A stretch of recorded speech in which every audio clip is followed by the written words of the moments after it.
धरती पर जन्म लेने के साथ ही सीखने की प्रक्रिया प्रारंभ हो जाती है। ज्यों हम बड़े होते जाते हैं, सीखने की प्रक्रिया भी विस्तार लेती जाती है। जल्द ही हम उठना, बैठना, बोलना, चलना सीख लेते हैं।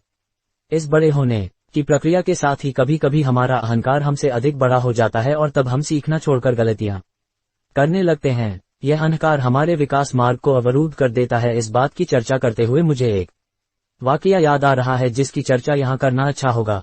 एक बार की बात है, रूस के ऑस्पेंस्की नाम के महान विचारक एक बार संत गुरुजीएफ से मिलने उनके घर गए। दोनों में विभिन्न विषयों पर चर्चा होने लगी। ऑस्पेंस्की ने संत गुरुजीएफ से कहा, यूं तो मैंने गहन अध्ययन और अनुभव के द्वारा काफी ज्ञान अर्जित किया है, किंतु मैं कुछ और भी जानना चाहता हूँ। आप मेरी कुछ मदद कर सकते हैं। गुरुजीएफ को मालूम था कि ऑस्पेंस्की अपने विषय के प्रकांड विद्वान हैं, जिसका उन्हें थोड़ा घमंड भी है, अतः सीधी बात करने से कोई काम नहीं बनेगा। इसलिए उन्होंने कुछ देर सोचने के बाद एक कोरा कागज उठाया और उसे ऑस्पेंस्की की ओर बढ़ाते हुए बोले, यह अच्छी बात है कि तुम कुछ सीखना चाहते हो, लेकिन मैं कैसे समझूं कि तुमने अब तक क्या क्या सीख लिया है और क्या क्या नहीं सीखा है। अतः तुम ऐसा करो कि जो कुछ भी जानते हो और जो नहीं जानते हो, उन दोनों के बारे में इस कागज पर लिख दो। जो तुम पहले से ही जानते हो उसके बारे में तो चर्चा करना व्यर्थ है, और जो तुम नहीं जानते उस पर ही चर्चा करना ठीक रहेगा। बात एकदम सरल थी, लेकिन ऑस्पेंस्की के लिए कुछ मुश्किल।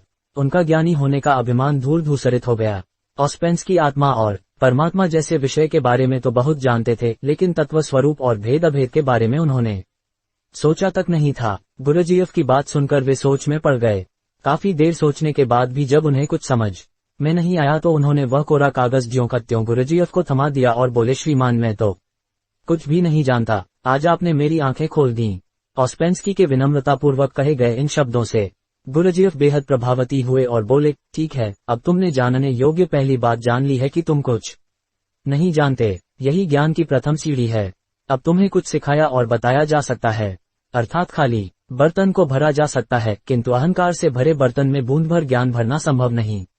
अगर हम खुद को ज्ञान को ग्रहण करने के लिए तैयार रखें तो ज्ञानार्जन के लिए सुपात्र बन सकेंगे। ज्ञानी बनने के लिए जरूरी है कि मनुष्य ज्ञान को पा लेने का संकल्प ले, और वह केवल एक गुरु से ही स्वयं को न बांधे, बल्कि उसे जहां कहीं भी अच्छी बात पता चले उसे ग्रहण करें।